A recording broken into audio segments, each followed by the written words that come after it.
This is part 2 of a video that I recorded last week called The True Meaning of This Political Season. I'm using a different format so that I can include some uh, other variations of the diagrams that were used last week, but also because there's a video that I want to include as well. So let's go ahead and get started. The reason why I wanted to do a part 2 is because I felt like this issue of the vortex of polarity and finding ways to collaborate and to bridge across difference without entering into the vortex of polarity, which is, just for clarification, the vortex of polarity refers to this sort of consciousness in which we argue with each other. So, for example, last week I talked about Republicans and Democrats as arguing with each other without really being willing to see the validity of each other's perspective and without really being willing to think about ways of collaboration, mainly because we enter into a state of fear and we feel like if we don't get rid of the opposition, destroy the opposition, defeat the opposition, that we will be in some way severely harmed, or we will die, or we will suffer greatly. And so this kind of fear means that we tend to exaggerate our differences and focus on those and create recurring differences and arguments, and essentially leaving no room for compromise. So this is an expansion upon this. It's meant to show the true depth of why this is important and the powerful experience of what can happen when you actually do bridge across without entering into polarity. In other words, when you reach across and find a way to collaborate without hate and without violence and without conflict. So let's go ahead and get started. Okay, so this is the diagram from last week, but it's being done with a computer drawing or diagram program. So we talked about the Republicans and the Democrats being locked in this battle of opposites without acknowledging the truth of each other's positions and without really being willing to think about compromise or how to find ways to satisfy what they both want. And we described that consciousness, that repetitive arguing, repetitive conflict without acknowledging the other's humanity and turning them into an enemy, so to speak. That consciousness is a vortex of polarity. And we talked about how the media, through its focus on differences and conflict, they amplify this because that fills up more of our consciousness as we read the stories, watch the news stories, and things like that. We don't probably read stories or watch stories a lot about Republicans and Democrats coming together to compromise because that's not as compelling a story perhaps to sell a newspaper or something like that. So anyway, we talked about that. We talked about how this focus creates blind spots. That's what these dark lines back here represent, that we only see the opposition. And we talked about it creates fear, anger, and hate. It activates the animal brain that has limited a form of awareness.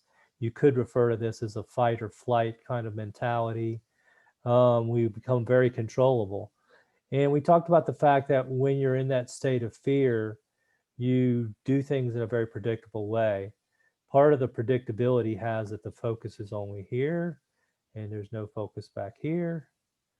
And so these other forces that may be off to the background that have a lot of influence,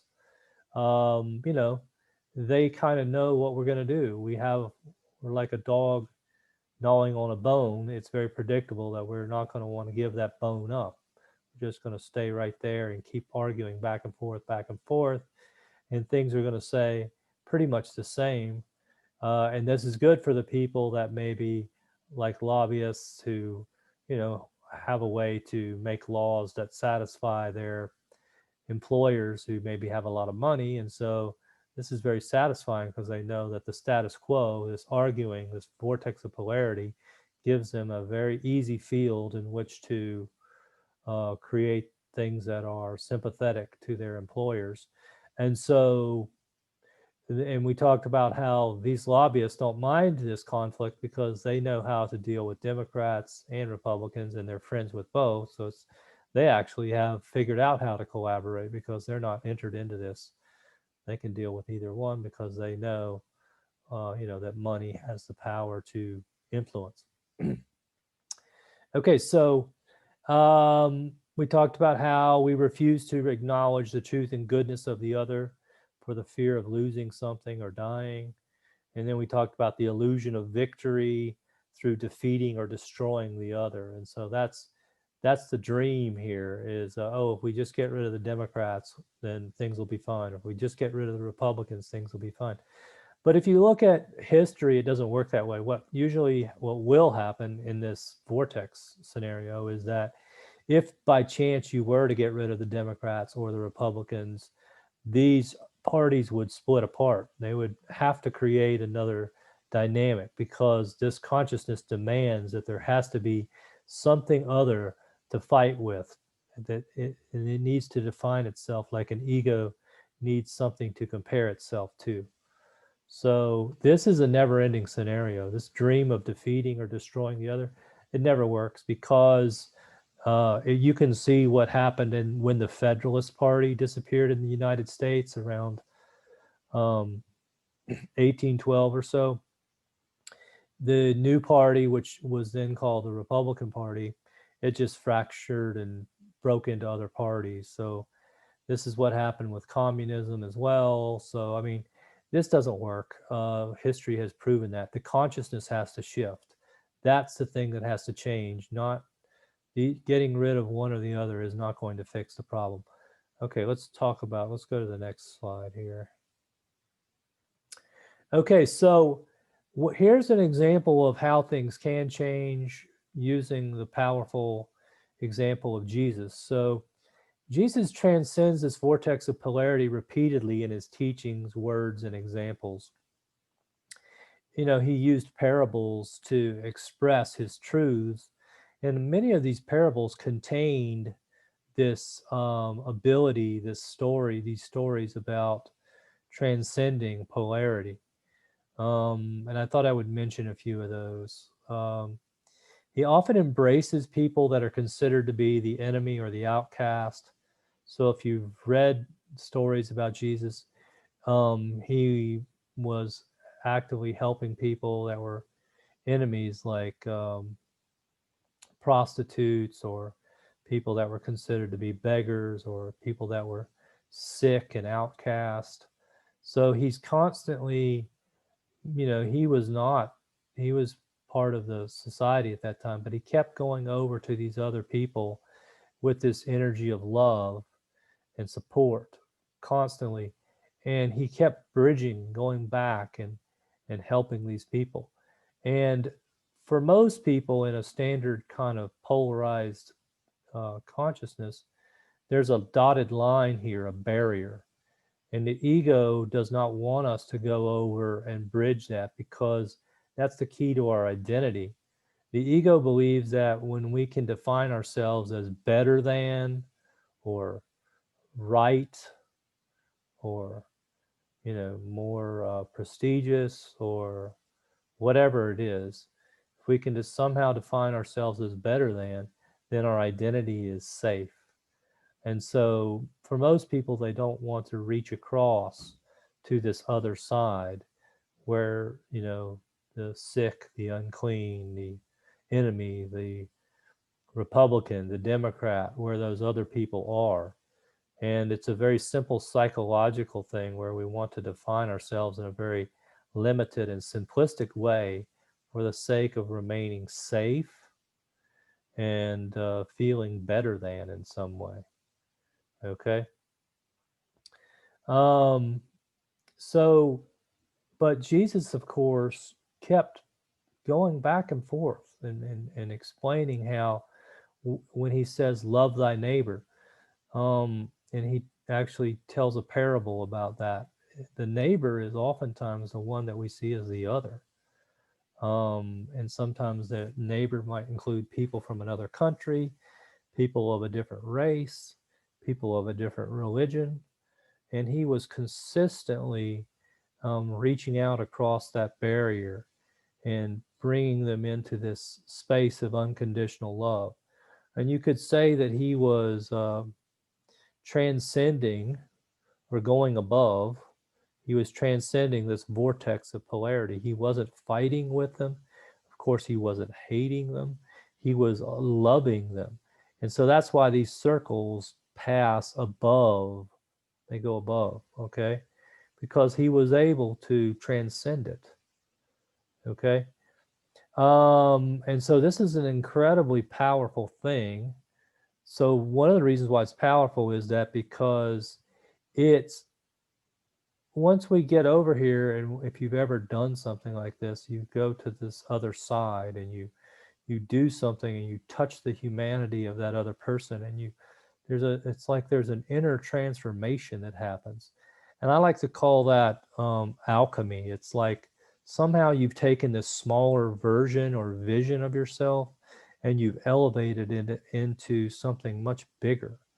Instead of just being a person with an ego, you tap into this energy of unconditional love, which is the currency and the energy of source, of God.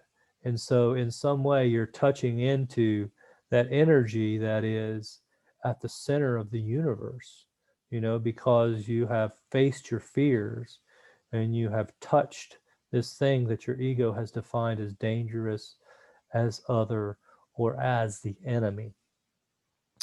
Okay, so let's go to the next slide here. So here's some examples of Christ or Jesus transcending the vortex of polarity, i.e., loving the enemy. So one of the messages that he shared was this image of turning the other cheek. He says, I tell you, do not resist an evil person. If anyone slaps you on the right cheek, turn to them the other cheek also. So this is a perfect example of how, rather than enter into the vortex of polarity through fighting with someone who has attacked you, he's saying that you should allow that to happen. And the part that's not in the quotation is that something happens when you don't resist. You're activating this other consciousness, this expansive consciousness within yourself. And the courage that it takes to do that, and the ability to do that, there is an alchemical change within the energetic part of yourself, because we're more than a body. And so that part activates this higher level of consciousness. And so I think that is really what he's saying here. He is refusing to enter into the conflict by slapping the other person back or hitting the other person. And I think it relates to this diagram that we've been looking at during these two videos. Then there's also the parable of the Good Samaritan, which was given in response to the question of who is my neighbor. This is a story about a man who had been beaten on the side of the road, and many of the people that were of the same race or the same religion as he, same ethnic group, walked by and did not assist him. And then a Samaritan who at the time was thought of as the enemy or as the unclean or the outcast, is the one that comes and assists and helps this man who is injured. And so this is a powerful example of the Samaritan who crosses that vortex of polarity and enters into a higher level of consciousness by being willing to confront his fears, and that because society had said this is your enemy. And in doing so, he enters into this ability to help his neighbor, to heal his neighbor. And I believe that when we do things like this, not only are we healing our neighbor, not only are we communing with our friend who might be the other political party, but we're actually healing an overall wound. We're actually raising the consciousness on the planet. So these lessons, I believe they have like a kind of a, they have two kinds of meanings. There's a sort of literal level to the meaning, but I also believe that there's a powerful, energetic, spiritual level to the meanings where our consciousness shifts when we do these kinds of things. That's the purpose of this second video, is to show that by reaching out to those that are the political opposition, we're not just doing some little political gesture, but this is actually what I refer to as spiritual gold. What I mean by that is we are transforming our consciousness. And that's the purpose of all these experiences that we have in this lifetime, is to move into higher consciousness.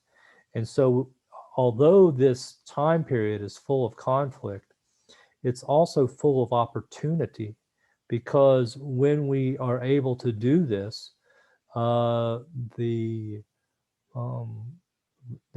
consciousness can raise very quickly and very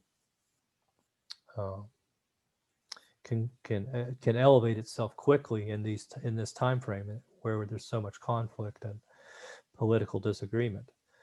I think I may have misspelled this. I think this might be Malchus. I can't remember, but I'll just have to let that go. Jesus heals Malchus's ear after Peter cuts it off during Jesus's arrest before his death.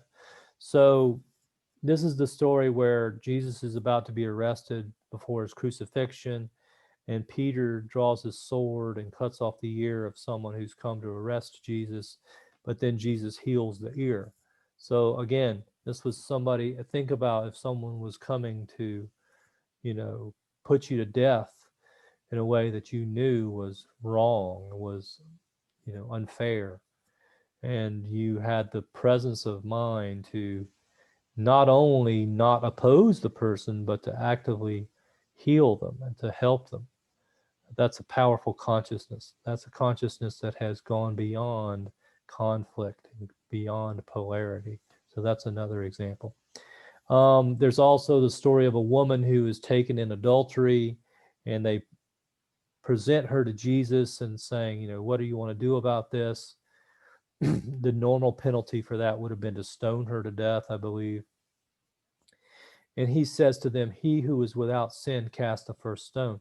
And this is a powerful statement because it's in saying this, he's connecting the humanity of the woman caught in adultery to the people that are accusing her. And he's saying, you have a common humanity. You each make mistakes. And so in doing that, he's bridging that gap. He's not attacking the people. He's not stoning them or using his spiritual power to somehow harm them, but he's giving an example which unifies this woman who is seen as an outcast with these people who are seen as the proper leaders at the time. So these are 4 examples. I'm sure there are more if you want to put them in the comment area or something like that. There's got to be more examples. And I chose these because I'm more familiar with this particular religious book, although I know that I don't want to say that this is the only book that contains this message, because I think it's a universal message. And if I was like Joseph Campbell and I could remember and tap into all these different religious perspectives, I'm sure there are a lot more of these that I could do. So that's something else. If you want to put that in the comment area, I would welcome that as well. Okay, let's go to the next slide. Examples of how Christ's primary message of unconditional love has been twisted. So I believe that message of transcending the polarity the vortex of polarity and unconditional love, which is what that means, has been sort of misunderstood over the years. And some of the examples of that are the creation of denominations, in which different interpretations of Christianity are maybe in conflict with each other about which one's right and which one's wrong, and they perhaps judge each other, or you know, something like that. That's an example of how I think it's been misinterpreted. The Crusades was a dramatic example where the Christian church at that time, the official Christian church, creates an enemy out of those who are of a different religion, and they refer to them as infidels, and they justify wars and killing and all kinds of terrible things during the Middle Ages. So that's an example, because of course that's the vortex of polarity in its extreme, as we're killing the people that we have defined as other than us, as the enemy. Excommunication, where we decide that we can remove someone from the privileges and the dominion or the love of God in some way because they've done something we don't agree with. I think that's an example of this vortex of polarity, where we take it upon ourselves to judge someone else and put them into that other category. Manifest destiny, which was in the United States, where you have a phrase that the white settlers of America were, endowed by God to take over the territory and take the territory away from any other group or race. That creates a sort of an other category that then, when we create that polarity, we believe we're justified in taking from others, and violence that might accompany that. And then you have the Council of Nicaea, which is a group of people that decided on what they thought was the true form of Christianity, and they burned and destroyed the other text that they didn't agree with. And the problem with that is there was an atmosphere of jealousy and intolerance and bigotry that was associated with those judgments. And so the Christianity that we've inherited passed through that filter of misinterpretation. So a lot of things that were parts of Christianity were discarded or burned or destroyed at that time. If you've ever heard of the Gnostic Gospels, you know that there are a lot of different interpretations of Christianity, many of which have, different forms of inclusivity and touch upon unconditional love in different ways. So this is another example where we destroy a part of something because we think that it's other than us, or it threatens us in some way. Okay. So loving the enemy is the key to Jesus's message, because it is the pathway to a higher identity and evolution beyond the ego. We activate our connection to God's source when we embrace the oneness that our ego fears will be our death. So back to this diagram again, this dotted line here represents the ego's barrier that says, if I consort with the enemy, then I'll die or I'll suffer, and I won't be better than them if I treat them as equal. So the dominant members of society disparage or dislike certain people and groups. The ego comforts itself by saying, at least I am better than blank. And then you fill in the blank. And of course, we are called to find our commonness, to celebrate the common humanity and the oneness, rather than thinking that we're better than and justifying bad behavior and violence and attacks by using this egoic excuse. At least I'm better than blank, therefore I can do this and this because I'm better than they are, something like that. Okay. So I talked about what could happen where the Democrats and the Republicans find a way to come up with common ground. This is not merely a political activity, but it's a spiritual one. And I believe that there's an alchemical change that will happen upon the planet when we do this. We will access new levels of healing and wisdom that will transform the planet. And this is why this arrow is pointing upwards. It's not just that we'll solve a problem like, what tax rate we should have or how we should handle healthcare. When we really embrace this new consciousness and see the humanity of the people that are across the aisle or the people that are in the other political party, when we do this, all of a sudden our consciousness changes. And I use the word alchemical because it's in the history of what they call alchemy. The idea is that you can transform something magically into something else that goes beyond the limitations of what science thinks it can do.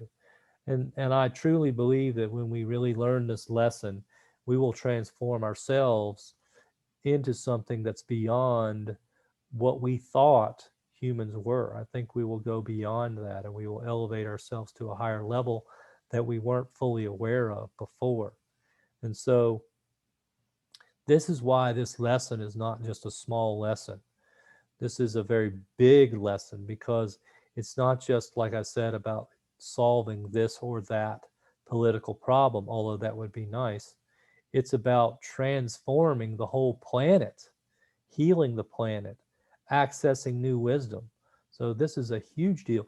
And this is why it was the focus of Jesus's teaching, is because he came to transform the planet. And this is why it's at the center of his message. And we have a unique opportunity right now to do that when we find ways to see the humanity, see the oneness, to collaborate, to express unconditional love for the ones that we see as our enemies. So this is a very beautiful and powerful time for that. Okay, let's go to the next slide. Okay, so I wanted to give an example, one of the most powerful and beautiful examples that I know of how this could work. So this is a picture of Martin Luther King, who I believe embodied this more than almost anyone I can think of in the modern era. And you can see here he's being arrested or somehow accosted by the police. And you see that he's not resisting. You can see that this policeman is sort of pushing him around. He's stabilizing himself, but he's not fighting against them. And there's a certain peace to his expression. I mean, this is a beautiful picture because it kind of illustrates the fact that he's not entering into this vortex of polarity. He's not entering into this violence. And they are in the wrong. If he wanted to, if his ego really wanted to, he could define them as, evil or the enemy, and he could justify himself fighting against them with violence, but he doesn't do that. And it's such a powerful example. And so I believe that in his movement, the fact that he did not do that transformed him. I believe it transformed the group of people that were around him and the people that followed his advice and beliefs. And I believe it transformed the whole country. This is what I mean, that a shift of consciousness can come from this, because I believe it already did happen. And I believe Martin Luther King was at the center of that. So this picture, I think, is beautiful because it illustrates some of that. Let's see if I can get to the next slide. Okay, so this is that same diagram again. Martin Luther King could have entered into violence and hate because of the racism that surrounded him, but he went above it and he sought to heal the problem without entering into violence and hate. He used nonviolent means. He refuses to enter into this vortex of polarity, even as he's being threatened with death by his attackers. I mean, they had guns in their hands. They had vicious dogs that were attacking. They had fire hoses. They had wooden truncheons they were striking them with. I mean, this was extremely dangerous. And there were members of that movement that were killed. They were literally killed during the movement. In some cases, innocent children and things like that. So this was a very, very scary situation.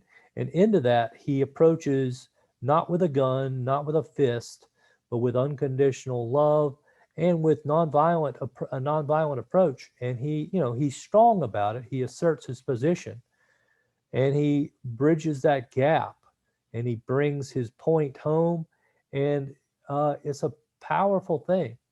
I believe that when those images of his group being attacked arrived on television, and John F. Kennedy and Robert Kennedy saw it, the rest of the country saw it, it was like an immediate shift of consciousness that happened. And a change happened when the National Guard was sent in. This could not continue. And this is what I mean about an alchemical change, where the consciousness changes like that in ways that are unexpected and seem almost magical or powerful in some way. So this was a good example of that. Oh, this next slide, I wanted to illustrate that if you look at someone like Rosa Parks, who is the woman who entered the bus and refused to give up her seat and moved to the back of the bus, and she really was following that sort of nonviolent approach to getting what she wanted.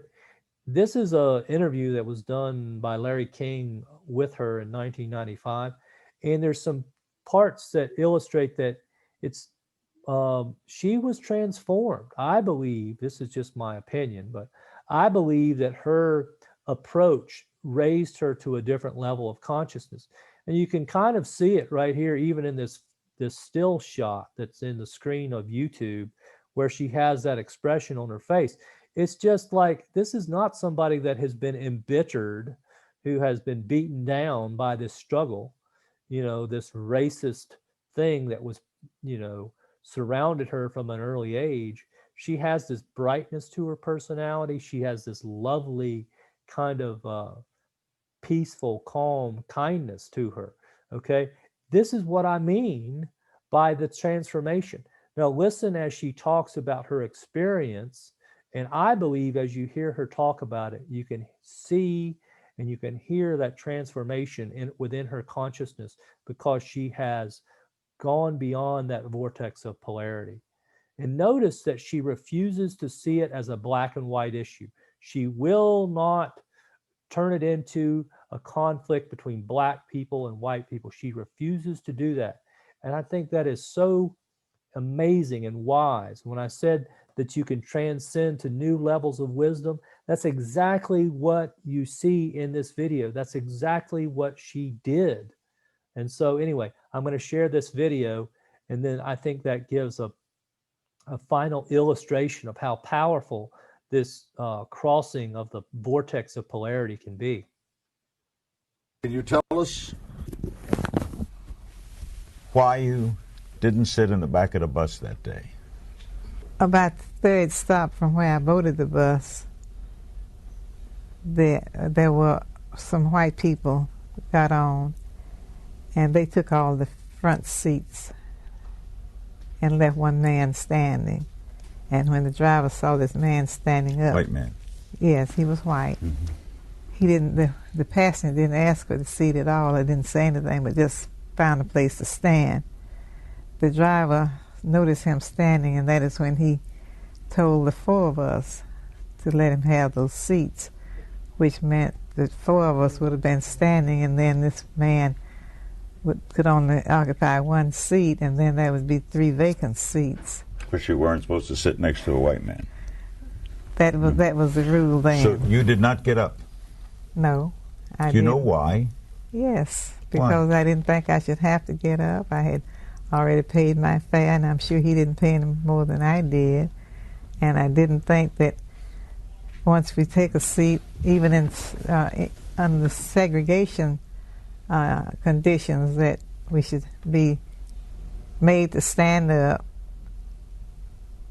in a crowded bus. Are you bitter over it? No, I'm not. Why not not? at this time. Well, in fact, during our protest in Montgomery, we did have some white people who Joined with you. joined with us, and they suffered a great deal. And I felt that it was, in fact, Dr. Martin Luther King used to say himself that it was not a black and white issue, but it was right and wrong. Right, absolutely. So you didn't hold it against collectively all white people. That's true. I did not. What then did you do with your anger? I tried to use my anger. I tried to have as little anger as possible, but I tried to use it to help people who were suffering and many who were discouraged and did not have the courage to try to take a stand for themselves. Do you feel, Rosa, that this movement has been a success?